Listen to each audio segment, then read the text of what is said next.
은혜 받으실 하나님 말씀은 마태복음 14장 22절로 33절. 너무나 잘 알고 있는 말씀이죠. 우리 한 절씩 하나님의 음성을 받들어 저와 여러분들이 교독하겠습니다. 제가 읽습니다. 예수께서 즉시 제자들을 재촉하사 자기가 무리를 보내는 동안에 배를 타고 앞서 건너편으로 가게 하시고 무리를 보내신 후에 기도하러 따로 산에 올라가셨습니다. 배가 이미 육지에서 술이나 떠나서 바람이 거스름으로 물결로 말미암아 고난을 당하더라. 제자들이 그가 바다 위로 걸어오심을 보고 놀라 유령이라 무서워하여 소리 지르거늘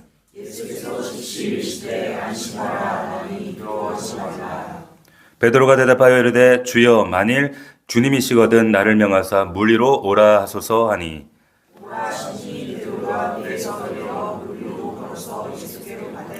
바람을 보고 무서워 빠져가는지라 소리질러 이르되 주여 나를 구원하소서 하니 예수께서 즉시 손을 내밀어 그를 붙잡으시며 이르시되 믿음이 작은 자여 왜 심령하느냐 하시고 배에 함께 오름에 바람이 그치는지라. 다 같이 시작. 배에 있는 사람들이 예수께 절하며 이르되 진실로 하나님의 아들이로소이다 하더라. 아멘. 자, 주여 나를 구원하소서. 주여 나를 구원하소서. 이와 같은 제목으로 오늘 말씀 하나님 주신 은혜를 나누도록 하겠습니다. 오늘은 예수님께서 무리를 걸어오고 또 베드로가 무리를 잠시나마 걸었던 그러나 바람과 파도를 보고 두려워서 물에 빠졌던 이 이야기를 통해서 믿음의 삶이란 것이 도대체 어떤 것인가라는 주제를 우리가 한번 좀 생각해 보고자 합니다.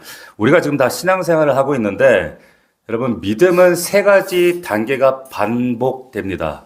어떤 단계요? 첫 번째는 두려움, 두 번째는 의심, 세 번째는 구원입니다. 첫 번째가 뭐라고요?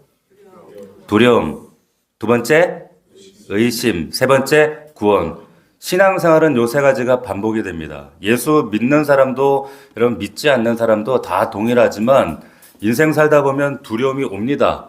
두려움 없는 분 있어요? 없죠? 다 있습니다. 남녀노소 불문하고 다 있습니다. 그런데 요즘같이 참 미국발 경제 위기가 오고 탄핵 사건이 터지고 이런 상황에 여기저기 아우성을 치면 사실 더 두려운 마음이 스멀스멀 올라옵니다. 그런데 우리가 그런 두려움의 내용이 우리를 찾아왔을 때 우리 안에 의심이 생기죠. 과연 하나님이 살아계시면 날 지켜주실라나? 예수님이 정말 나와 함께 하시기는 하나? 이런 의심이 듭니다. 그러나 여러분 의심이 찾아오고 두려움이 찾아오는 것은 당연하지만 여러분 그 가운데 오늘 본문의 마지막에 나와 있는 것처럼 믿음의 여정이라고 하는 것은 베드로가 물에 빠져가면서 그 두려움과 의심 가운데 빠져가지만 주여 나를 구원하소서 라고 우리로 하여금 외치게 하시고 예수님의 손이 우리를 붙잡아 건져 주십니다. 그게 믿음의 삶의 반복이에요. 자, 그러면서 작았던 믿음이 조금 더 진전을 하고 좀 더 성장하고 이것이 반복되어지는 게 우리의 신앙생활이다라고 하는 것입니다.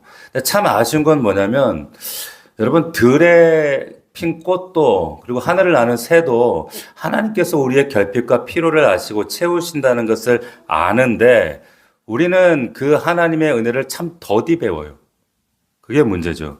역풍이 불어서 우리의 갈 길을 막고 파도가 쳐서 우리를 위협하고 내가 탄 배가 침몰할 수 있다라는 그런 생각이 들면 나도 모르게 이러다 죽는 거 아닌가? 이러다가 끝나는 거 아닌가? 이런 생각으로 두려움으로 우리가 압도될 때가 있다라고 하는 거죠. 근데 오늘 본문에 여러분 이 놀라운 이 기적 이야기를 마가복음을 보시면 병행구절인 마가복음 보시면 마가는 제자들의 믿음이 약하다라는 입장에서 이렇게 기록을 하고 있고요. 그런데 마태는 거꾸로 제자들의 믿음이 작아 보이지만 그래도 이 작은 믿음도 귀하다라고 하는 좀 다른 입장으로 표현을 합니다. 그러니까 똑같은 사건인데 마가는 좀 더 냉철하게 평가를 하고 있고 마태는 호의적으로 평가를 하고 있어요. 요거 여러분들 잘 비교해서 보시면 좋겠어요. 자, 그런데 오늘 우리에게 익숙한 본문입니다마는 또 오늘 이 말씀에 대한 이 믿음에 대한 예수님의 도전 어떻게 우리에게 도전하시는가를 여러분들이 잘 붙들면 좋겠습니다. 자, 먼저 22절을 한번 볼까요? 22절에 예수께서 즉시. 여러분, 여기 즉시라는 말은 방금 전까지, 그러니까 방금 전 무슨 사건이 있었어요? 바로 앞에 오병이어 사건이 있었어요. 빈들에서 여러분 잔치를 벌였어요. 오병이어 잔치. 여러분, 오병이어 잔치가 끝나자마자 예수님이 제자들을 배를 타고 건너편을 빨리 재촉해서 보내시는 기록입니다. 근데 여러분, 잔치가 끝날 때쯤에 제자들 인기가 하늘을 뚫지 않았겠어요? 예수님만 인기가 높았던 게 아니라 빵을 나눠줬던 제자들도 엄청 관심을 받고 사람들에게 존중을 받지 않았겠는가라고 하는 겁니다. 근데 예수께서 갑자기 야, 여기 머무르지 말고 빨리 배 건너편으로 가라. 병행 구절인 마가복음 6장에 보면 제자들을 벳세다로 건너가라 이렇게 말씀을 하세요. 근데 딱 그러면 우리는 딱 질문을 해야 돼요. 오병이어 사건이 벳세다 광야 아닌가? 여기가 벳세다인데 벳세다로 건너가?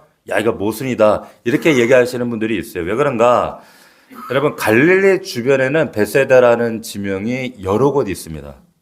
그러니까 성경을 읽어보신 분들은 좀 이제 익숙하시겠지만은 우리 벳세다의 벳 이름은 집이란 뜻이에요. 그래서 베델 그러죠. 하나님의 집. 그러니까 벳세다 이게 이 말이 지명이기도 하지만은 사실은 직업을 얘기해요. 어부. 그러니까 벳세다 그러면 어부의 집. 그러니까 갈릴리 호수 주변에 이 벳세다 뭐냐면 말하자면 어부 협동조합이 많았어요. 어부 협동조합 혹은 휴게소가 많았던 겁니다. 그래서 이 벳세다에서 벳세다로 건너가라. 근데 사실은 결국 간 곳이 게네사렛의 곳에 갔다고 이렇게 성경에 나와요. 근데 이 갈릴리 호수가 아몬드형으로 됐는데 여러분 폭이 6.6km에서 한 8.8km 가량이 됩니다.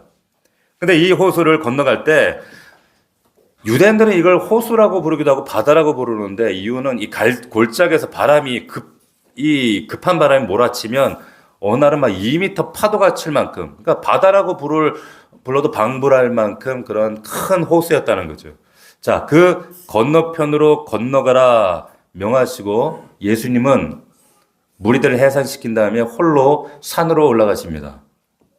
자, 요한복음 6장에 보면 예수님이 왜 홀로 산에 올라가시는가?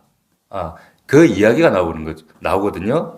자, 빈들에서 오병이어 잔치가 벌어지고 군중들이 정말 기적으로 맛있는 그 떡과 고기를 먹고 나서 이 사람들이 이런 생각을 했어요. 와, 이번 우리 왕으로 삼으면 좋겠다. 이분이 우리 왕 되면 우리 평생 일 안 해도 배 터지고 먹고 살겠다. 이런 원초적인 생각을 했던 거예요. 자, 여러분, 근데 사람들이 그런 원초적인 생각을 행동으로 옮기는 거 아시죠? 이런 유치한 생각을 실제로 행동으로 옮기는 게 사실은 저와 여러분들이에요. 그래서 요한복음 6장에 보면 정말 군중들이 예수님을 왕으로 막 세우려고 추대한단 말이에요. 근데 이게 처음이 아니라 마태복음 4장을 보면 사단이 예수님께 와서 너 나한테 한 번만 절해. 너 왕 삼아줄게. 딱 그런단 말이에요. 근데 예수님은 그 사단의 제안도 거절하실 뿐만 아니라 이 군중들의 제안도 거절하세요. 그리고 나서 무리를 해산시키고 오히려 산으로 가서 기도하신다는 겁니다. 자, 여러분 예수님께서 그 무리를 해산시킨 다음에 제자들을 보내고 홀로 산으로 가실 때 그 피곤한 몸을 잃고 산으로 가실 때 여러분 감정이입을 해보세요. 예수님은 어떤 생각을 하셨을까? 그때. 여러분 나를 왕으로 삼아주겠다는 사람들을 뒤로 하고 오히려 나에게 십자가를 지게 하시는 하나님 앞에 나아가시는 그 주님의 마음 심정. 여러분 솔직히 우리는 누군가가 나를 존중해주고 환대해주고 나를 기쁘게 맞아주면 그 자리에 가고 싶어 하잖아요. 근데 오히려 날 거절하고 나를 폄하하고 날 괴롭히는 사람이 있으면 그곳에 가고 싶은 마음이 없죠. 자, 근데 예수님께서 오히려 왕 삼으려는 무리, 환호하는 그 무리를 뒤로 하고 십자가를 지게 하시는 하나님께 즉시 나아가시는 겁니다. 예수님은 철저한 기도의 사람이셨습니다. 여러분 잘 기억하십시오. 여러분들이 세상에서 환대받는 순간 여러분들이 환영받는 순간, 존중이 높아지는 순간, 그때가 여러분들이 기도하셔야 될 순간이라는 걸 꼭 기억하셔야 됩니다.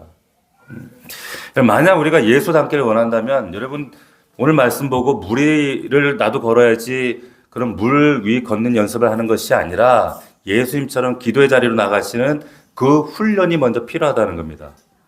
여러분 우리가 세상 살아가면 얼마나 거절감이 많고 얼마나 상실감도 크고 그리고 세상에서 많은 오해와 참 아픔과 이런저런 사건들을 만나면 그리고 어떨 땐 도무지 실마리가 보이지 않는 우리 그런 어려움들을 겪을 때가 많이 있잖아요. 근데 그때마다 여러분 그럴수록 더더욱 여러분 하나님께 여러분 더 의지적으로 나아가셔야 돼요. 아멘. 여러분 이 방법밖에 없습니다. 자, 여러분 오늘 본문을 보시게 되면 예수님께서 제자들 보내실 때가 오후 6시쯤 됐어요. 그리고 제자들을 만나러 다시 물 위로 걸어오실 때가 성경에 보면 밤 사경이라고 했는데 그러면 새벽 3, 4시.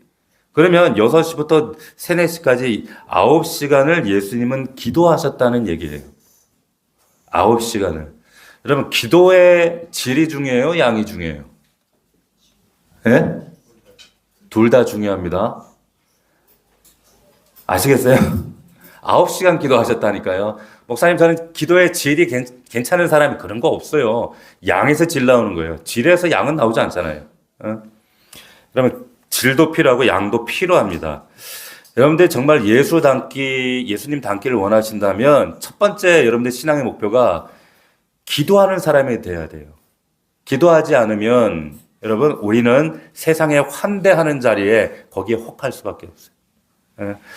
자, 죄송합니다만 여러분 기도를 우리가 어떻게 얼마나 했느냐가 여러분들의 실력을 보여주지는 않아요. 여러분 기도하는 그 순간에 여러분들의 그 정말 절벽 같은 상황들이 확 바꿔지는 것이 아니라 찰나지만 여러분들이 기도하시는 그 시간들이 켜켜이 쌓여 나갈 때 그런데 어느 순간 하나님의 때에 그 크로노스의 때에 하나님께서 그 찰나를 바꾸십니다. 정말 기가 막힌 방법으로 하나님이 열매를 맺게 하세요. 그래서 여러분 기도하는 사람의 선택과 기도하지 않는 사람의 선택이 얼마나 다른가를 여러분 면밀히 보세요. 얼마나 다른가를 한번 살펴보십시오. 그래서 여러분 기도는 그 자리에서 승부 보는 것이 아니라 하나님과 깊은 지성소의 만남을 통해서 하나님이 순간순간 너 이거야 그 사인을 캐치하는 거예요. 기도는 내가 하나님 앞에 주야 땡깡 쓰는 자리가 아니라 물론 내가 하나님 앞에 때를 쓰기도 하지만 하나님께서 내게 어떤 말씀을 하시는지 그 음성을 들으시는 자리가 되셔야 한다는 겁니다. 자, 24절을 보니까 근데 제자들이 어쨌든 명령에 순종하지 않습니까? 근데 가라니까 또 배 타고 건너가요. 근데 배가 술이나 떨어졌다 이렇게 성경에 나옵니다. 근데 요한복음 6장에 보면 그 수리가 얼마쯤 되는가 10열이 이렇게 나와요. 그러니까 한 4kg, 5kg 정도 돼요. 추정하면. 그러니까 계산을 보면 지금 아까 말씀드렸던 것처럼 이 갈릴리 호수가 6.6km에서 8km 되니까 지금 거의 다 왔어요. 그러니까 눈에 지금 당도할 것이 눈에 보이죠? 1, 2km만 더 가면 지금 도착하는 거 아니에요. 목적지에. 근데 이렇게 오래 걸리지 않습니다. 갈릴리가 보통은. 근데 저녁 6시부터 새벽 3, 4시까지 열심히 순종하는 마음으로 노를 저어서 목적지에 가려고 애를 쓴단 말이에요.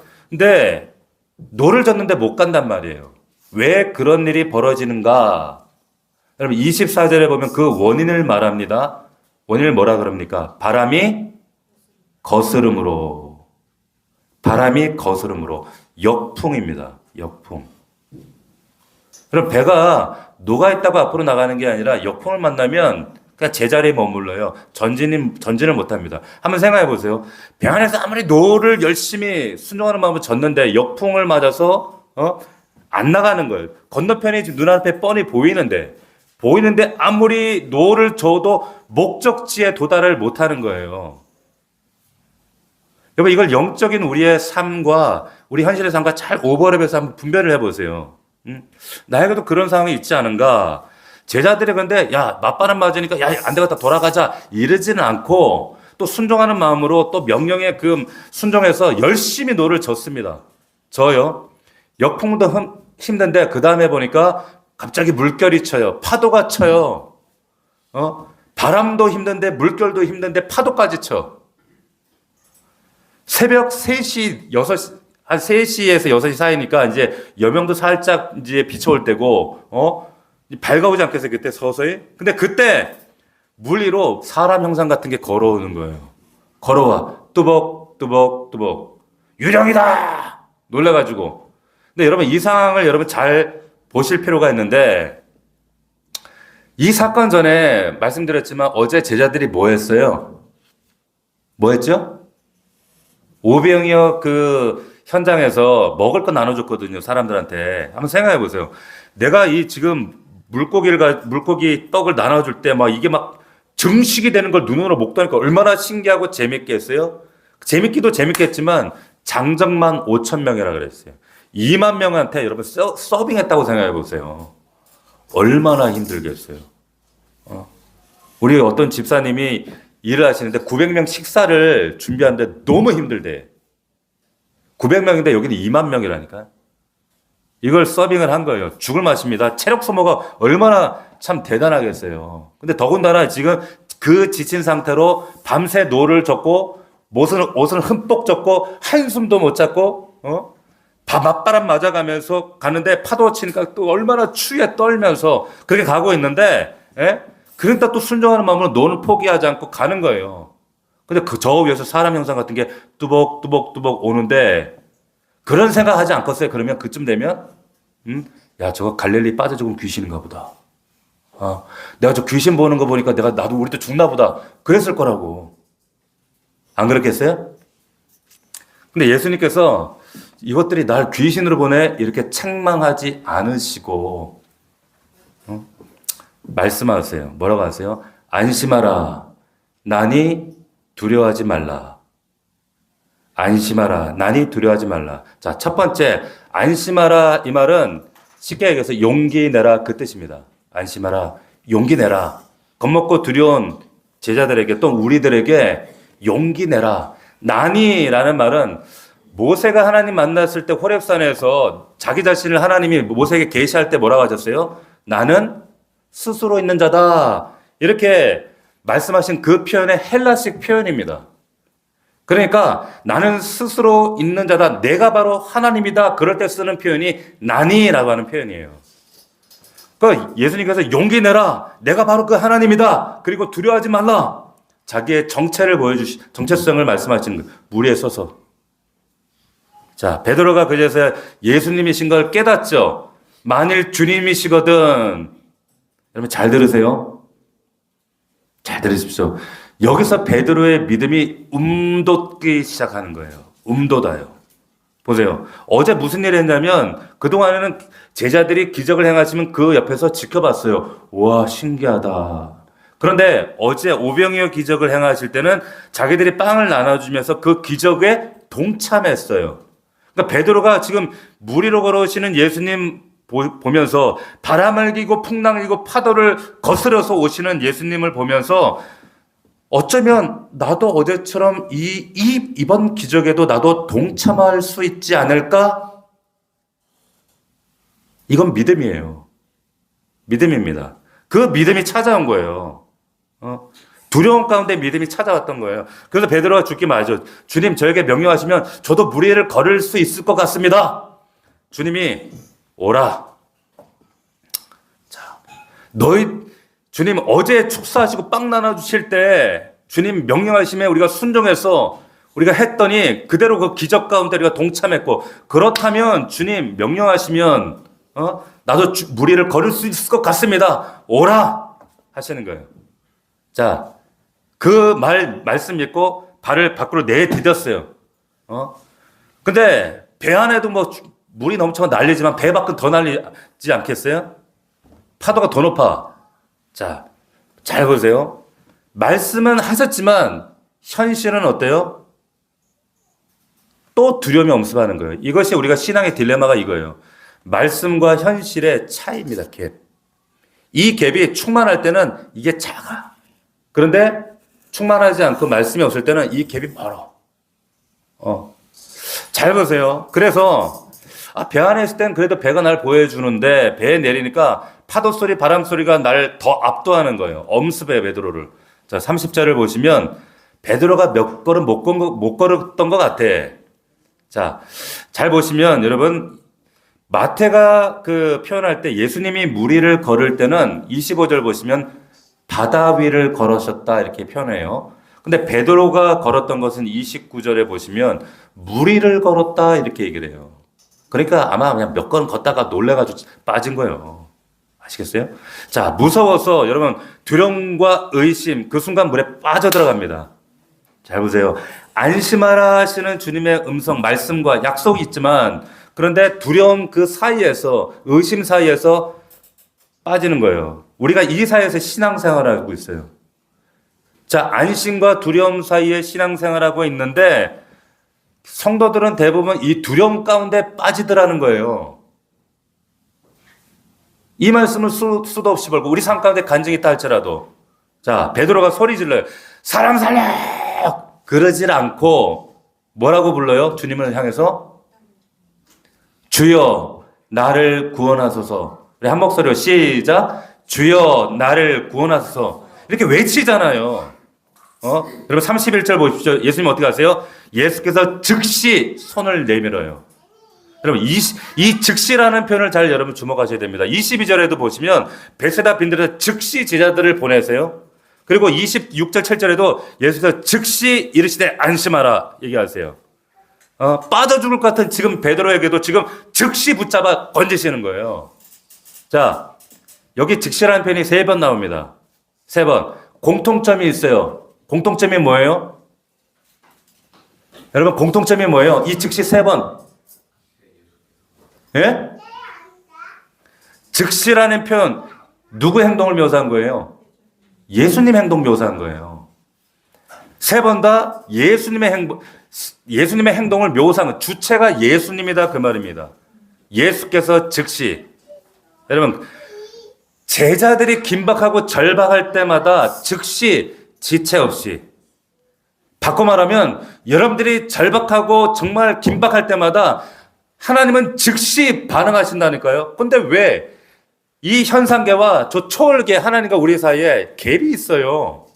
갭이 있다는 거예요. 그러나 하나님은 즉시 지체 없이 반응하신다는 걸 믿으시길 바랍니다. 아멘. 자, 말씀하세요. 믿음이 작은 자여.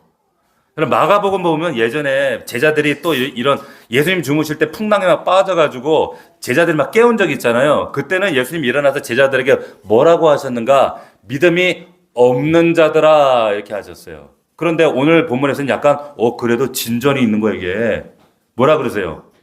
믿음이 없는 자여가 아니라 믿음이 작은 자여. 왜 의심하느냐? 자, 이렇게 하시는 거예요. 믿음의 진보가 일어난 겁니다.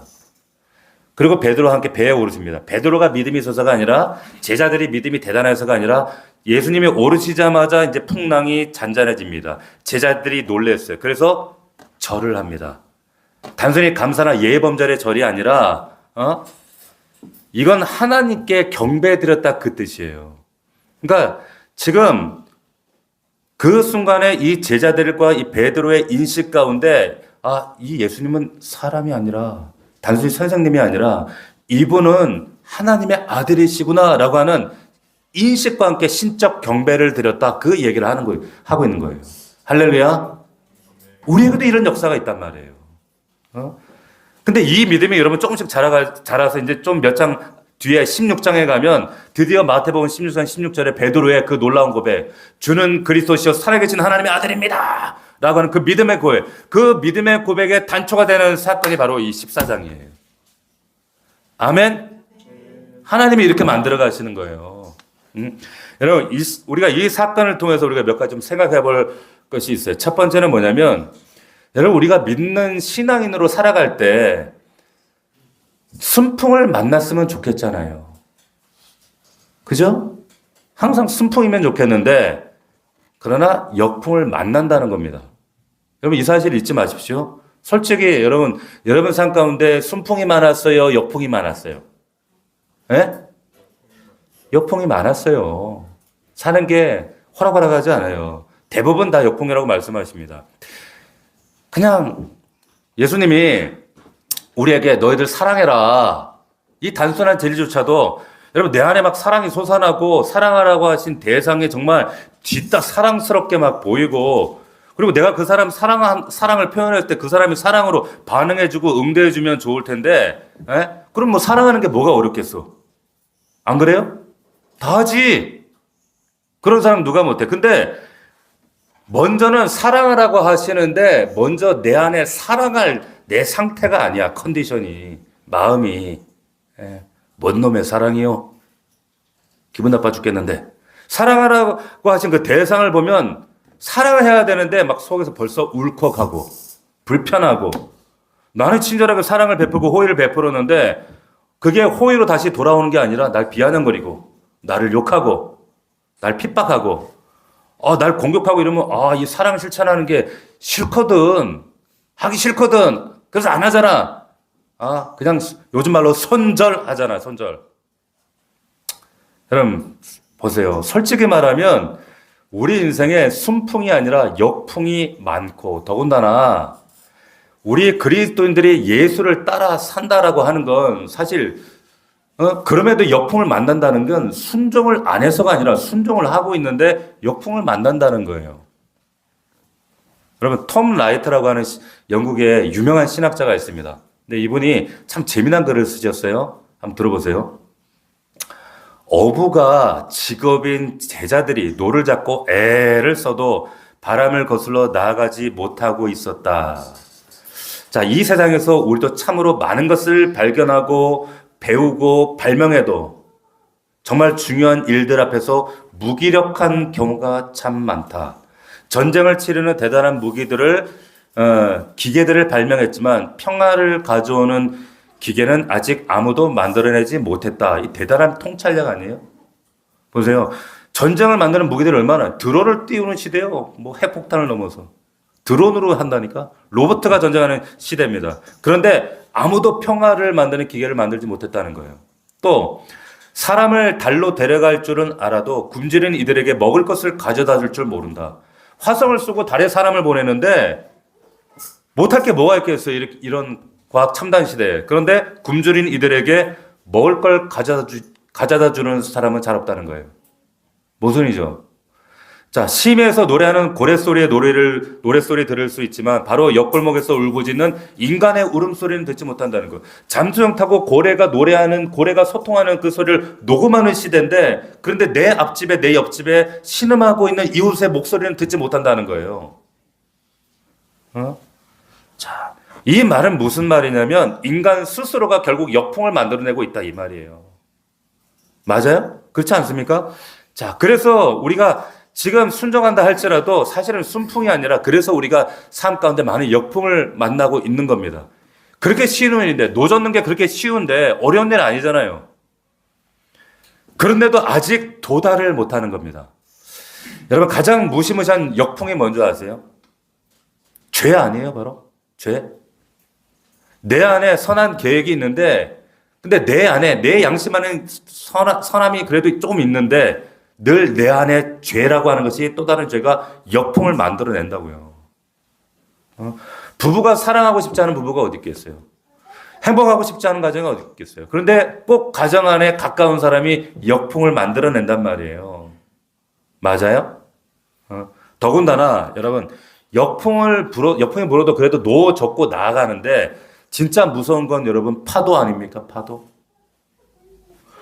파도가 치면 배가 침몰해요. 그냥 항공모함도 못 나가요. 여러분 하물며 우리같이 작고 작은 연약한 인생들이 어떻게 파도를 헤치고 나가요. 자, 중요한 것은 여러분 예수님이 우리가 마주하고 있는 역풍과 파도와 물결을 모르시지 않는다는 겁니다. 여러분 잘 들어보세요. 우리가 비틀거리고 때로 우리가 두렵고 의심이 생기고 신앙이 흔들릴 때 그때 여러분 예수님이 그 물 위로 파도를 거스리고 역풍을 거스리고 걸어오신다는 사실을 여러분 잘 기억하셔야 돼요. 다가오신다는 거예요. 여러분 그 마이어라고 하는 유명한 목사님이 계시는데 이분이 이 본문을 가지고 주석을 이렇게 했어요. 근데 너무 가슴에 와닿는 거예요. 한번 들어보십시오. 예수님은 다가오실 때 우리가 두려워하는 요소들을 통로로 사용하신대요. 파도가 배를 위태롭게 하고 있지만 예수님께서 그들에게 걸어오셨다. 우리 삶에는 우리가 두려워하는 사람들과 상황들이 있지만 이것들을 통해 그리스도를 본다면 우리의 삶의 가장 큰 복이 그것들을 통해 온다. 이렇게 말하고 있어요. 자, 재밌는 게 뭐냐면 하나님 참 신기하게 우리가 만나고 있는 역풍과 파도를 통해서 오신다는 거예요. 정말 그렇지 않습니까? 잘 생각해 보세요. 한 가지 예를 들어드리면 출애굽기에 보면 이스라엘 백성들이 만난 역풍이 뭐냐면 애굽의 노예라는 거 아닙니까? 맞아요? 여러분 노예가 열심히 일하면 자유인 돼요? 여러분 노예가 열심히 일하면 그냥 굴종적인 노예가 더 되는 거예요. 맞습니까? 근데 노예가 아무리 일을 하고 아무리 열심히 노를 젓는다고 해서 여러분 자유인이 되지 않잖아요. 맞습니까? 더군다나 이 애굽에서 노예 생활하고 있는 이 이스라엘 민족에게 더 큰 파도가 닥쳐요. 그 파도가 뭐였어요? 뭡니까? 바로가 뭐라 그러냐면 아들 낳으면 죽여라 했단 말이에요. 자, 근데 하나님께서 보세요. 이 이스라엘 백성들을 어떻게 구원하시는가 잘 보세요. 종되었던 그들을 기억하시고 그들에게 찾아오셔서 꼭 죽을 것만 같은 그 파도 앞에 근데 노도 없는 여러분 갈대 상자에 아이를 태워서 그 파도 가운데 떠내려 보내는 그리고 그 어머니와 모세를 통해서 다시 애굽으로 돌려보내시면서 이스라엘의 장자가 아니라 애굽의 바로의 장자를 치시면서 이스라엘을 구원하신단 말이에요. 보세요. 남자를 다 죽여라. 모세도 나일강에 빠뜨려라 했는데 오히려 그 나일강에 모세를 띄워서 하나님은 이스라엘을 구원하신단 말이에요. 자, 여러분 역풍과 파도가 사라지게 하시는 게 아니라 그 파도와 역풍을 타고 오신다는 거예요. 할렐루야. 자, 오늘 본문이 우리에게 말해주고 있는 하나님의 구원의 역사입니다. 이 본문을 여러분 초대교회는 야 우리도 믿음이 있으면 무리를 걸어야 한다 이렇게 믿지 않았어요. 근데 요즘에 이렇게 믿는 데가 있더라고. 어처구니 없게 여러분 바울이 4번이나 여러분 풍랑을 만나 파산을 당했지만 한 번도 무리를 걸으려고 하지 않았습니다. 이 본문이 예수님이 우리에게 무리를 걸으라라고 라는 뜻이 아닌 것을 초대교회 성도들도 알고 우리들도 알아요. 마치 오병이어 기적을 경험하러 가서 야 우리 입떡 하나 가지고 우리 100명 먹게 한번 기도해보자 이렇게 하지 않는 것과 마찬가지란 말이에요. 자, 그러면 우리가 여러분 오해하지 말아야 될 게 뭐냐면 오늘 본문 보시면 예수님께서 베드로에게 믿음이 작은 자요 그랬단 말이에요. 대체 무슨 믿음을 얘기하는 걸까요? 네? 무슨 믿음 얘기하는 거예요? 우리 믿음 메시메다 좋아하잖아요. 제가 그 목사지만 여러분들이 믿음을 얘기할 때 여러분들의 믿음이 각자가 조금씩 다르다는 것이 어떨 때는 참 현타가 올 때가 있어요. 여러분 보세요. 제가 예를 들어 드릴게요. 여러분 그 수영 못하는 사람이 이제 수영장에 가서 수영 강사할 때 수영을 배우러 갔어요. 그러면 수영 강사가 제일 먼저 어떻게 설득하는지 아시죠? 뭐라고 얘기해요? 네? 선생님, 사람 보면 가만히 있어도 뜹니다. 제발 뻐둥거리지 말고, 버티지 말고, 힘쓰지 말고, 가만히 계시면 물 뜹니다. 저 믿으시죠?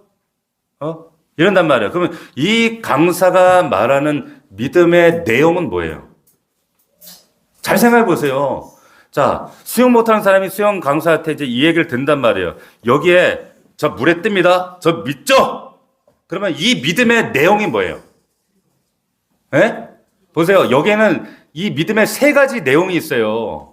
3가지 내용. 그 뭐냐? 첫 번째, 정말 사람이 가만히 있으면 폐에 공기가 차서 뜬다라고 하는 정보가 사실이라는 믿음. 첫 번째. 그죠? 두 번째, 혹시 물에 빠지면 제가 건져드립니다. 전 믿으시죠? 맞아요? 세 번째, 제가 수영장 가고 지금까지 익사시킨 사람 하나도 없습니다. 그 말 아니에요. 그게 믿음이란 말이에요. 단순히 저를 믿으세요가 물에 뜹니다만 이것만 믿으라는 얘기가 아니잖아요. 우리 너무 단순하게 믿습니다, 믿습니다 하지만은 여기에 저를 믿고 수용을 좀 하세요. 여기에는 과학적 정보를 믿으라는 얘기가 아니라 내가 당신 지킬 거고 당신 물에 빠지면 내가 건질 거고 기절하면 내가 인공호흡해서라도 당신 살릴 거고 절대 죽지 않게 할 테니까 날 믿어라 이 말 아니에요. 맞습니까? 쉽잖아요. 똑같아요. 오늘 본문의 내용에 내용에 믿음이 있으면 무리를 걷는다 그 얘기가 아니잖아요. 이게. 그러니까 베드로가 놓친 믿음이 뭐냐면 여러분 예수 바라보는 게 아니라 파도 소리, 물결 소리, 그리고 바람 소리 그게 더 크게 들려서 두려운 거 아니에요. 여러분 지금 역풍이 불면 사람이 빠진다는 거 알고 힘들다는 거 알고 파도가 치면 우리가 압도당한다는 거 침몰한다는 건 믿는데 왜 바람 거스리고 거리를 걸어오시는 예수님을 보고 그분이 나를 걷게 하실 것이고 그분이 여러분들 걷게 하실 것이고 건지실 것이라는 것을 왜 못 믿냐 그 말이에요. 이해가 되세요? 이 본문 가지고 또 집에 가서 목욕탕 물 받아놓고 나도 물 걸어봐야지 이런 분 없잖아요. 그죠? 자, 한 가지만 더 말씀드리고 마치겠습니다. 진짜 문제는 뭐냐면 역풍을 만나고 파도 만나는 것도 문제지만은 역풍이 무섭다고 파도가 무섭다고 무서워서 아예 건너지 않는 배들이 있다는 게 사실 더 큰 문제예요. 아니 꼭 배를 건너야 됩니까? 이렇게 반문하는 성도들이 있을 수 있다라고 하는 거예요. 오늘 교회 안에 많은 성도들과 많은 오래된 성도들이 더 이상 건너가지 않는 배로 그냥 정박해 있는 채로 선착장에 묶여 있습니다.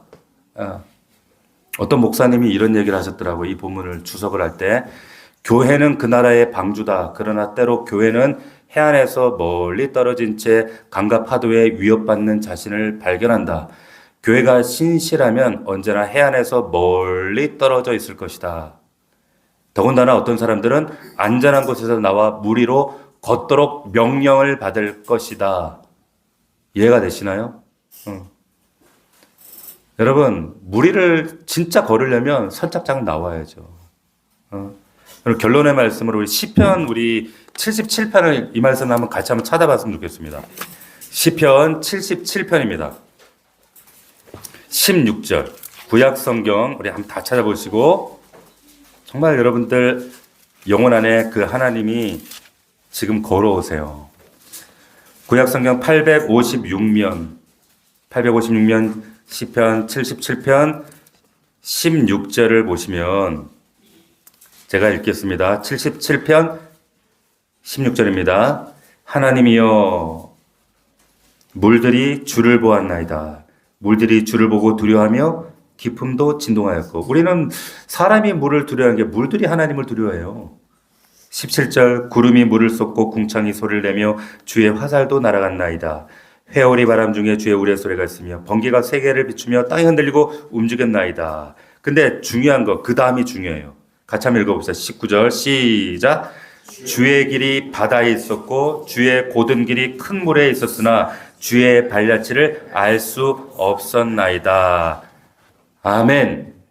자, 우리는 역풍을 봅니다. 파도를 봅니다. 이걸 체감하며 삽니다. 그런데 그 바람과 파도 위에 여러분 하나님의 고속도로가 있고 주의 고든 길이 있는데 그 발자취를 보지 못하고 여러분 선착장에 묶여 있던가 아니면 출발을 해서 열심히 노를 젓고 내가 노를 저으면 열심히 언젠간 도달하겠지 자기 힘을 의지하거나 아니면 용기 내어 발을 내디뎠는데 여전히 예수님 바라보지 않고 파도 바라보고 현실 바라보고 물결 바라보고 빠져가는 그 두려움과 의심 사이에서 빠져들어가는 일들이 우리에게 또 반복되고 있더라라고 하는 겁니다.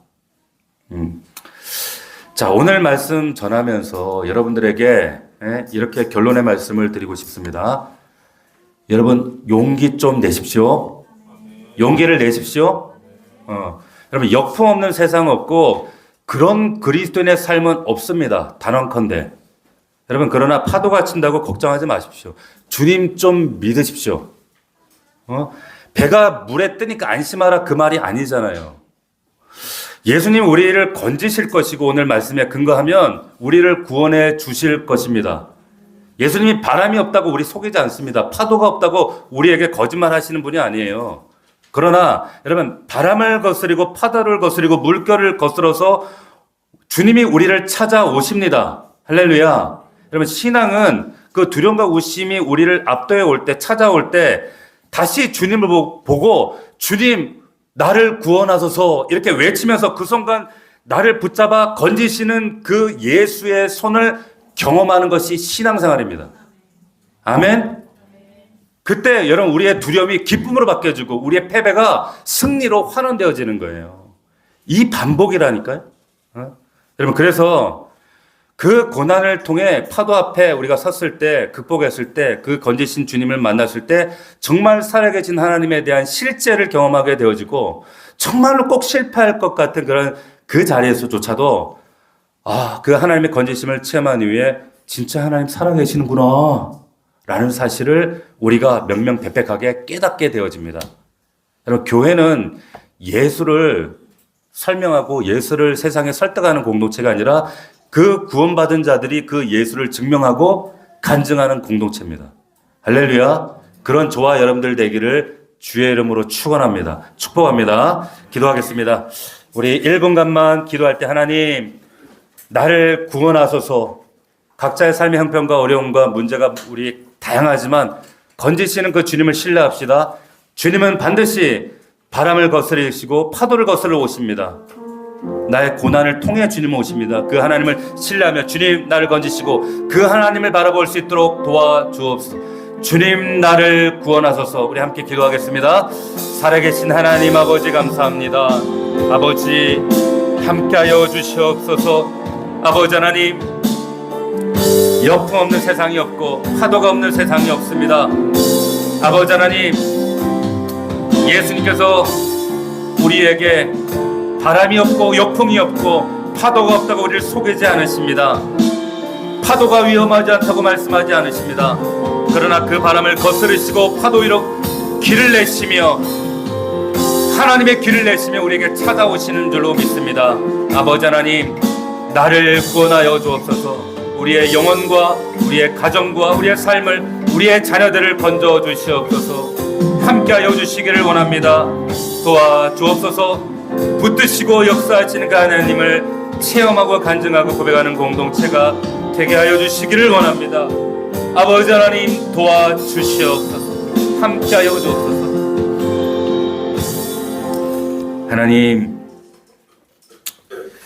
우리를 구원하시고 바람을 거스리고 파도 위에 길을 내시는 그 주님이 우리에게 찾아오셔서 우리를 건지심을 확고하게 믿기를 원합니다. 말씀을 말씀으로 깨닫게 하시고 믿게 하시고 순종하며 아버지 하나님, 두려움과 안심 사이에서 우리가 갈등하고 방황하는 그 순간에도 절대로 더 이상은 빠지지 아니하고 담대히 주님의 손을 붙들 수 있는 우리 넘치는 교회, 우리 사랑하는 이 자리의 모든 성도들 될 수 있도록 축복하여 주옵소서. 예수님의 이름으로 기도하옵나이다. 아멘.